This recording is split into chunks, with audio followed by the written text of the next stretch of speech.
Halo guys, balik lagi sama aku Sarjana. Jadi kali ini aku bakal membahas mengenai HLOOKUP, VLOOKUP. Bagaimana sih cara menggunakan HLOOKUP, cara menggunakan VLOOKUP, baik itu untuk seleksi kerja, tugas sekolah, tugas kuliah, atau yang lainnya yang mungkin membutuhkan rumus ini. Nah, jadi teman-teman gak usah bingung nih. Di sini rumusnya sendiri untuk VLOOKUP sama dengan VLOOKUP dalam kurung sel acuan baik titik atau titik koma, kemudian tabel acuannya, kemudian titik atau titik koma, kolomnya dia ada di kolom berapa yang akan kita kerjakan, kemudian titik atau titik koma indeks. Indeks itu baik 0 atau 1, tapi di sini aku menggunakan 1, kemudian tutup kurung enter. Sedangkan untuk HLOOKUP rumusnya sama dengan HLOOKUP dalam kurung sel acuan, terus titik atau titik koma, tabel acuan, titik atau titik koma, barisnya dia ada di baris berapa, kemudian titik atau titik koma, indeksnya kurung tutup. Nah, itu rumus untuk VLOOKUP dan HLOOKUP. Udah banget ya. Nah, oke, langsung saja kita masuk ke caranya. Silahkan ikuti, semoga bermanfaat untuk teman-teman. Nah, di sini akan membuat cara menggunakan HLOOKUP, di mana kita di sini akan mencoba untuk mengisi gaji pokok, tunjangan, gaji kotor, pajak, dan gaji bersih. Di mana caranya itu sama dengan HLOOKUP, kemudian sel acuan, tabel acuan, kemudian baris acuannya, entah itu baris 1 yaitu golongan, baris 2 gaji pokok, baris 3 tunjangan, dan baris 4 pajak. Kemudian indeksnya baik 0 atau 1 kita isikan 1 saja, dimana untuk bermudah kita blok terlebih dahulu, kemudian di sini kita ganti misal menjadi gaji, di enter aja.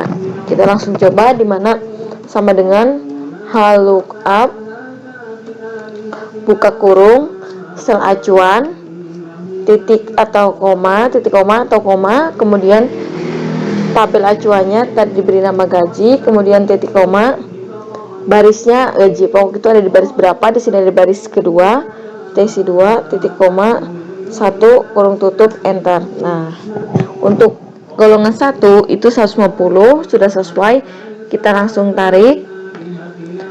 Nah, sekarang akan mengisi bagian tunjangan, caranya sama dengan HLOOKUP buka kurung sel acuan, kemudian titik koma atau koma, kemudian tabelnya, terus ada di bagian berapa, baris berapa tunjangan itu, di mana ada di baris ketiga, maka kita tulis 3, kemudian indeksnya 1 kurung tutup enter. Nah, ini untuk tunjangan golongan 1 di mana ada 500. Nah, kita langsung tarik aja. Nah, sekarang kita akan menghitung gaji kotornya, di mana kita jumlahkan dulu dari gaji pokok dan tunjangan. Sama dengan sel yang akan dijumlahkan dengan sel yang dijumlahkan, karena ada 2 kita langsung saja, kecuali ada banyak pakai beda lagi rumusnya, ada sum. Nah, udah benar 650 kita tarik. Kemudian kita lihat pajaknya itu berapa. Untuk melihat pajaknya kita menggunakan sama dengan caranya sama HLOOKUP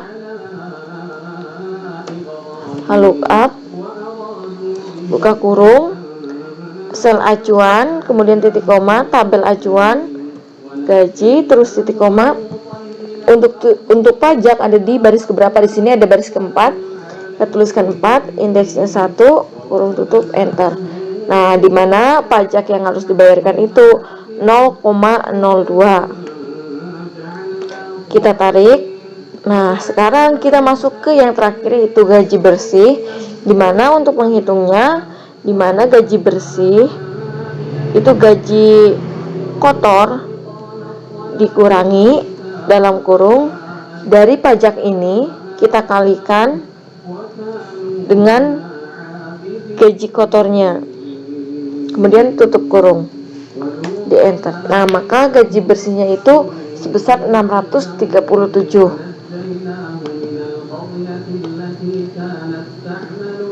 Nah, ini gaji bersihnya. Jika ingin lihat biaya pajaknya berapa, bisa juga langsung saja di sini biaya kita tambahkan biaya pajak sama dengan pajak dikali dengan gaji kotor. Nah, ternyata pajaknya itu cuma 13. Untuk membuktikan, kita jumlahkan saja. Nah, benar, jadi gaji kotor ini masuknya lagi gaji kotor. Nah, ini tidak perlu.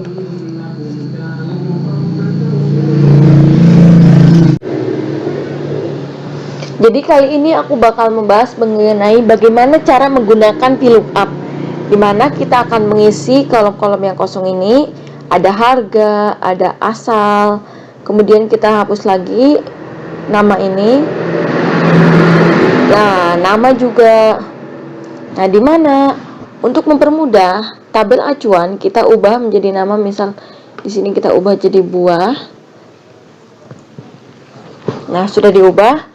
Kemudian untuk menggunakan VLOOKUP sendiri, langkah awalnya itu dimana sama dengan VLOOKUP, kemudian sel acuan, tabel acuan, kemudian kolom yang akan digunakan entah itu nama, kode, harga, atau asal, kemudian indeksnya. Indeksnya itu bisa 0 atau 1. Nah, langsung aja dicoba. Dimana caranya sama dengan VLOOKUP, buka kurung, sel acuan, kemudian bisa titik koma atau koma tergantung masing-masing laptop. Kemudian sel acuan kita tadi, tabel acuan kita beri nama buah, kemudian titik koma,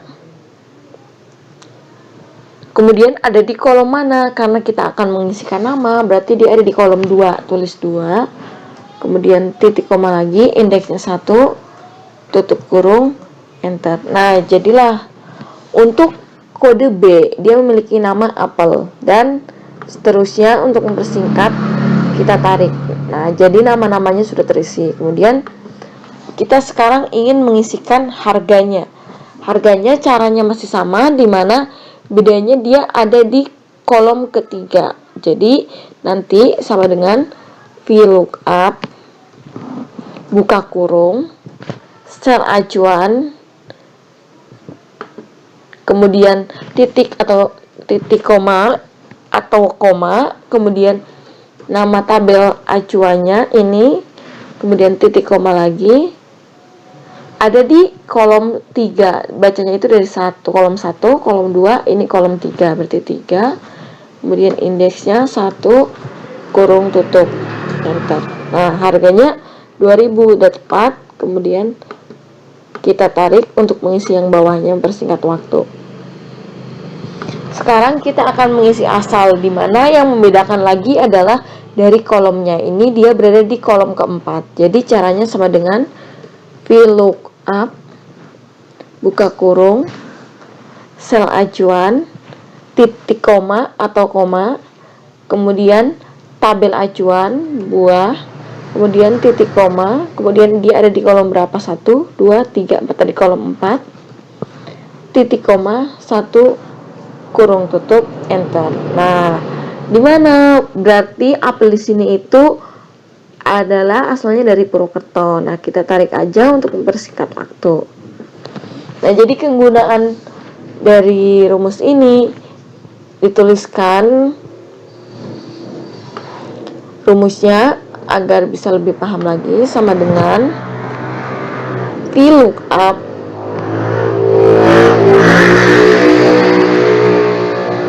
buka kurung, sel acuan, titik koma atau koma, kemudian tabel acuan,